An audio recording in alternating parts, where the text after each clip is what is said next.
Saya terus terang hati-hati ya untuk menanggapi isu amandemen.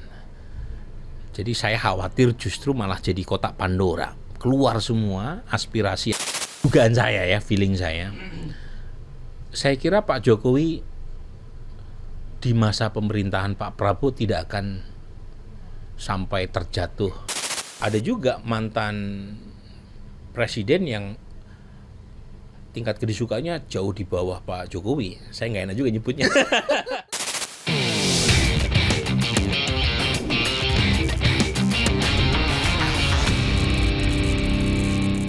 Assalamualaikum, kembali lagi di Waalaikumsalam, ke radio. Assalamualaikum warahmatullahi wabarakatuh. Waalaikumsalam. Kembali lagi di podcast paling fenomenal di negeri ini. Alas. Di Asia dan sebagian Vanuatu. Bikin terang. Dan alhamdulillah saya kemarin sendirian, sekarang udah berdua partner saya. Iya. Anis hasil Sandosuki. cuti nih, hasil cuti. Iya, hasil cuti. Belok. Hari ini kayaknya kita masih ngomongin politik nih. Masih rame politik. Karena, masih nyambung yang kemarin juga ya. Karena lo ya Mas Gaib ya. ada istilah politik adalah panglima. Kalau gua mah gajian.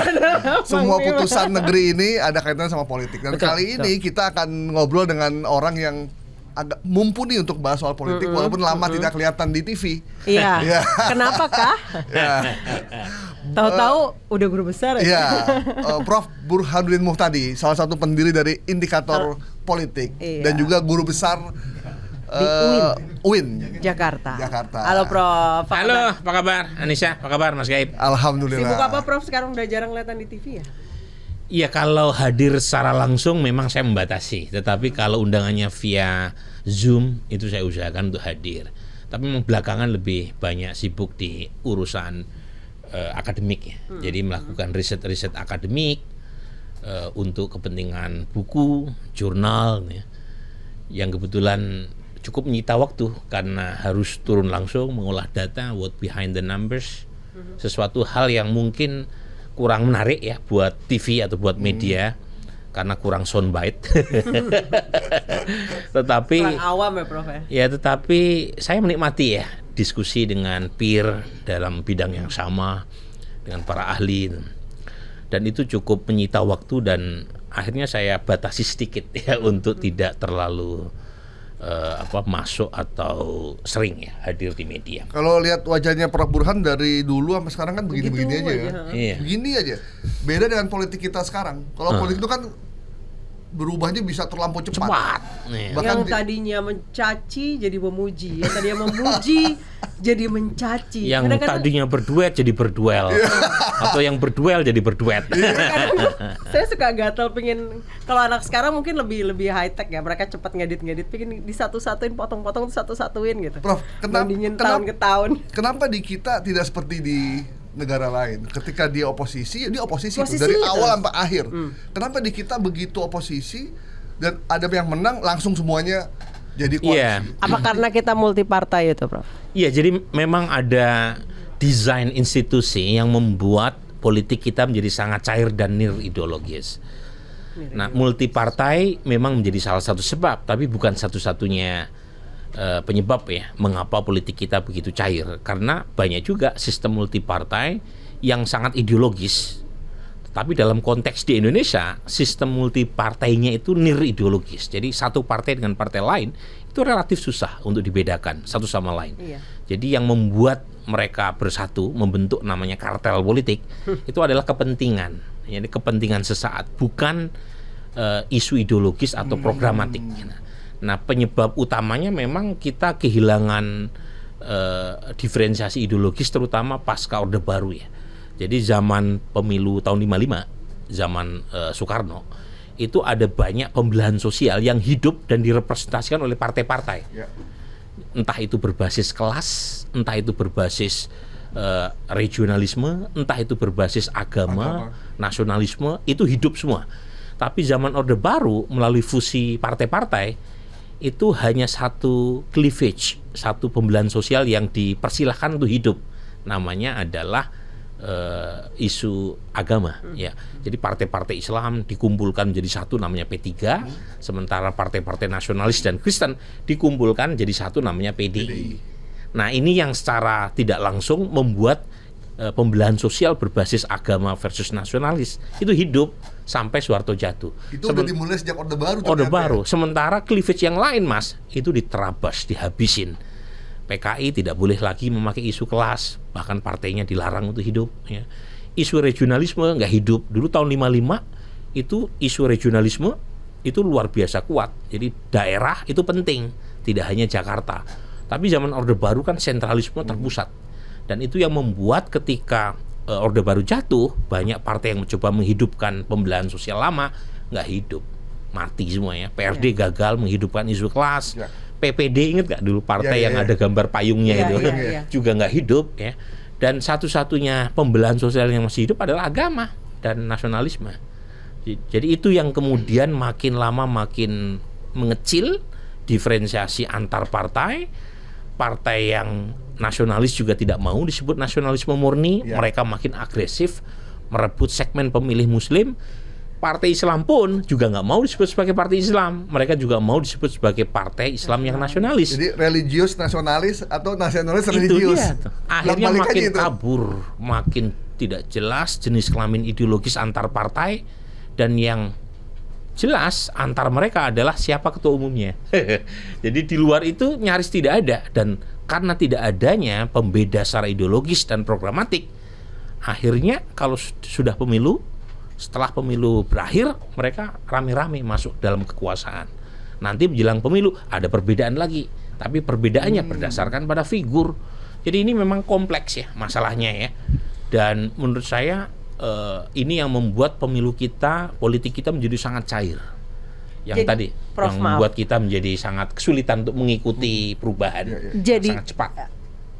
Kami melihatnya politik menjadi sangat transaksional. Jadi itu implikasi dari politik nir ideologis, kartel politik adalah transaksi menjadi penting. Jadi tidak salah ketika masyarakat sudah tidak percaya lagi ya? Ya tidak salah, karena memang masyarakat menjadi kurang direpresentasikan dalam politik kita. Kemudian bahasa yang bisa dipahami oleh elit politik adalah bahasa yang sifatnya transaksional, yang bisa menyatukan semua perbedaan. Dan ini yang membuat trust terhadap partai politik kita rendah sekali. Jadi dari dulu ranking partai politik kita nggak pernah naik kelas. Dari tahun berapa sih, Prof? Kita pertama kali survei tahun 99 ya. Indikator pernah sempat naik nggak, Prof? Party ID itu kedekatan pemilih terhadap partai itu dulu sebelum tahun 2004 itu mencapai 80%, 60% orang merasa dekat dengan partai. Oh, sebelum kita pakai proporsional terbuka. Ya, jadi setelah itu terjadi penurunan tingkat kepercayaan publik dan mereka yang merasa dekat dengan partai. Jadi akhirnya untuk mengikat pemilih agar tetap memilih partai dalam pemilu, uang. Ya. Jadi politik uang menjadi perekat, ya, menjadi glue-nya. Karena trust terhadap partai rendah, partai tidak bisa berharap ya, dukungan dan sekaligus keterlibatan partai, keterlibatan masyarakat untuk menghidupkan partai. Semuanya pakai bahasa uang. Nah, karena ongkos politik mahal, meningkatnya politik uang, mereka coba kompensasi melalui ya, bergabung ke dalam pemerintahan, meskipun dalam pemilu mereka ikut barisan yang kalah. Jadi muter kan. Jadi mana sebab mana akibat menjadi kurang jelas, mana telur mana ayam juga menjadi kurang jelas, karena partai pun menjadi korban dalam sistem seperti sekarang.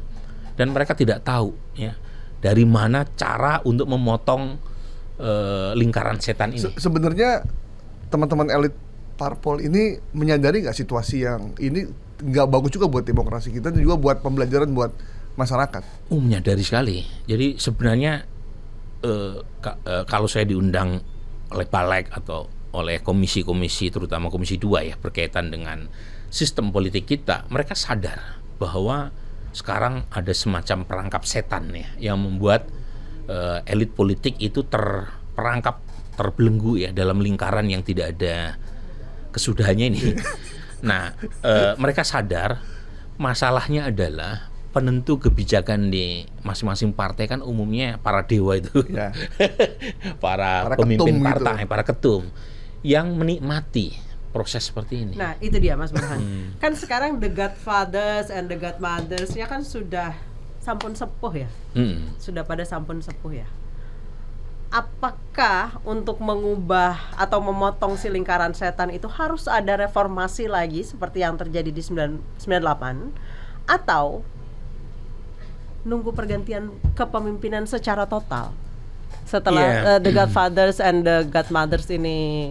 Memang kalau berganti. ini Anissa, kalau kita merujuk pada pengalaman 97-98 itu ada kejadian khusus yang mendorong munculnya krisis ekonomi yang ujungnya terjadi krisis Ketika politik. itu masyarakat susah makan ya. Iya, ada krisis ekonomi luar biasa kan, Iya. inflasi naik kencang, kemudian kurs rupiah ambrol ya, seiring dengan meningkatnya dolar ya. Jadi ada situasi khusus yang sekarang betapapun ekonomi sedang banyak masalah, ya kita tahu Bank Dunia mengoreksi pertumbuhan ekonomi kita dari 5,1 menjadi 4,7% tahun ini, kemudian rupiah turun 10%, ya. Indeks saham turun 20%, ada banyak masalah, tetapi tidak sampai pada krisis ekonomi yang betul-betul memukul masyarakat secara keseluruhan. Jadi untuk sampai pada skenario seperti yang terjadi pada krisis 98 sepertinya kecil kemungkinan itu. Jadi kita berharap mungkin terlalu Untuk reformasi kedua ya. Betul. Jadi tetapi kalau kita menggantungkan pada elit sepertinya berat kalau tidak ada dorongan atau pressure yang kuat kan. Jadi menurut saya memang perlu terjadi konsensus nasional antara elit ya, supaya kita tidak perlu menunggu proses regenerasi, karena itu kita tidak tahu juga kapan mulainya. Karena sampai sekarang seperti yang Anissa sebut terjadi gerontokrasi ya, elit-elit lama masih bercokol di jajaran elit partai kan. Jadi perlu dorongan terutama dari kalangan elit politik yang masih muda, yang menurut saya mereka dirugikan oleh sistem sekarang. Jadi proses sirkulasi elit menjadi macet ya. Dan saat yang sama terjadi proses plutokrasi. Jadi mereka yang berduit yang bisa terpilih dalam sistem pemilu yang padat modal gitu ya, karena sistemnya proporsional sistem, betul kan? Proporsional sistem akhirnya kan hanya mereka yang punya uang, dan data saya menunjukkan 10 tahun lalu mereka yang punya latar belakang pengusaha yang terpilih sebagai anggota DPR cuma 40%. Sekarang hasil pemilu 2024 61%. Jadi dari 10 orang anggota DPR 6 diantaranya pengusaha. Waduh. Itu data. Dan mereka yang punya duit. Yang punya duit, karena tadi transaksional bukan hanya di level elit tapi juga di level massa untuk terpilih semua digerakkan dengan uang, dan akibatnya caleg yang duafa itu sulit untuk compete ya dalam situasi seperti sekarang. Jadi buat mereka yang ingin masuk parpol, ingin jadi caleg, mereka punya idealisme, tapi mereka nggak punya dana. Agak sulit tuh sekarang. Wassalam. Atau mereka minta ke bohirnya. Nah itu akhirnya bohir. Minta ke bohirnya, setelah itu transaksional ketika mereka masuk ke DPR. Itu jadi masalah berikutnya, karena caleg terpilih itu punya utang budi sama bohirnya, sama sponsornya, sehingga caleg terpilih itu menjadi proksi buat kepentingan korporasi ketika mereka masuk ke dalam kekuasaan kan. Jadi lagi-lagi ini menimbulkan lingkaran setan yang harus dipotong. Nah, saya mengusulkan beberapa skenario, meskipun belum tentu disambut gembira oleh para elit politik, tapi skenario akademik institusionalis itu ada untuk memotong mata rantai ini. Satu adalah mempertimbangkan untuk memakai sistem campuran. Nah, ini kan kaitannya dengan revisi Undang-Undang Pemilu ya. Meskipun kita belum tahu kapan mau dibahas oleh DPR. Biasanya injury time. Seharusnya kan jangan terlalu injury time. Lagi, supaya ada waktu untuk public deliberation kan, supaya publik itu punya kesempatan untuk mengusulkan. Nah, usulan saya itu sistem pemilu. Jadi kalau sistem pemilunya murni open list, sistem proporsional terbuka seperti sekarang, itu hanya yang berduit yang bisa terpilih. Dan itu menimbulkan banyak komplikasi ya. Nah, pertama kita dorong sistem campuran. Sistem campuran itu dalam satu kertas suara itu ada jalur memilih via partai. Jadi pemilih itu memilih partai, sementara untuk caleg yang mewakili kursi yang diperoleh melalui jalur partai itu caleg yang selama ini mengabdi buat partai, yang mungkin nggak punya uang tetapi punya kompetensi, punya pengabdian, pelayanan. Nah itu jalur ini. Tapi saat yang sama kita menyediakan pemilih untuk memilih melalui jalur kompetisi bebas, nama-nama caleg yang populer itu di sebelahnya. Jadi dalam satu dapil itu kalau kita mengacu pada pengalaman Jerman itu ada 2 kursi yang diperebutkan. Kursi via partai, kursi via caleg. Jadi akuntabilitas terhadap caleg yang dipilih secara langsung tetap ada melalui pemilihan secara langsung, tetapi tidak seluruhnya dipilih melalui jalur kompetisi bebas. Karena nggak semua politisi itu punya duit. Ada banyak juga politisi yang latar belakangnya akademisi, latar belakangnya aktivis, yang masih terbuka kemungkinan untuk mendapatkan kursi terpilih melalui proses pemilu melalui jalur partai. Nah, yang jalur partai itu gambarnya tetap ada. Ada.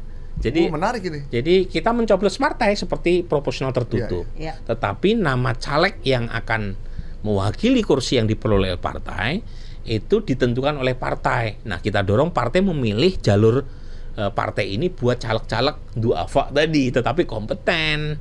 Tapi kalau punya integritas. Ternyata transaksionalnya pindah ke dalam gimana? Ya memang tidak ada yang ideal. Tidak ada yang ideal. Tapi minimal. Ya, tetapi minimal kan kita mengurangi potensi politik uang masif di tingkat itu bawah. udah pernah dilakukan di Jerman. Di Jerman, di New Zealand, di Korea Selatan, bahkan di Thailand. Ya, jadi di Jerman itu tiap dapil ada 2 kursi yang diperebutkan. Ada kursi via partai, satu lagi kursi via kompetisi bebas. Udah pernah disampaikan ke teman-teman Sudah. Parpol. Sudah. Tanggapannya? Nah ini, kan gini nih, kalau PDI Perjuangan itu kan maunya proporsional tertutup. Belakangan infonya Partai Gerindra mengusung ide yang sama dengan PDI Perjuangan, yaitu proporsional tertutup. Nah masalahnya teman-teman partai yang lain itu mencurigai agenda mengapa kembali ke proporsional tertutup. Kecurigaan mereka terutama pada motif elektoral. Kalau pakai proporsional tertutup, memang yang diuntungkan adalah PDI Perjuangan dan Gerindra. Iya, partai-partai besar. Karena partai besar yang punya akar kuat ya di masyarakat, yang kebetulan caleg-calegnya kurang populer. Sementara Golkar, PAN, Nasdem, Demokrat itu mereka banyak mengandalkan calegnya yang populer. Sementara partai ID partai-partai mereka nggak terlalu kuat. Jadi kalau pakai proporsional tertutup mereka dirugikan.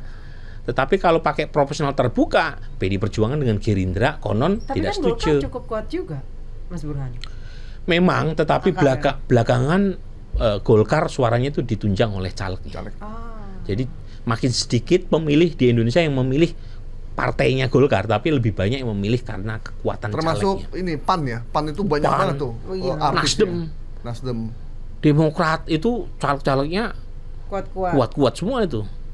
Kuat secara popularitas dan kuat secara isitas. Jadi itu yang pertama, campuran. Ada usulan yang berikutnya? Enggak, dua-duanya kan ekstrim nih. Satunya harus proporsional terbuka, satunya harus proporsional tertutup. Kenapa enggak kita integrasikan? Campur aja. Iya. Ya, cuma memang kesulitan di mana, Mas? Di elit politik. Jadi maunya mereka sesuai dengan kepentingan subjektif elektoral masing-masing ya.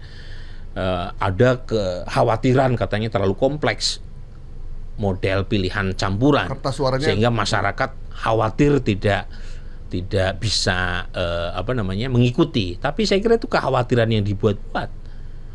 Jangankan model seperti itu ya. Kita sudah banyak melakukan reformasi ya, sistem yang sangat kompleks, masyarakat bisa mengikuti ya. Jadi saya kira dengan model pilihan campuran itu bisa meminimalisir dampak negatif proporsional terbuka, tapi saat yang sama juga memperkuat ya disiplin partai. Jadi partai masih punya kuasa kan.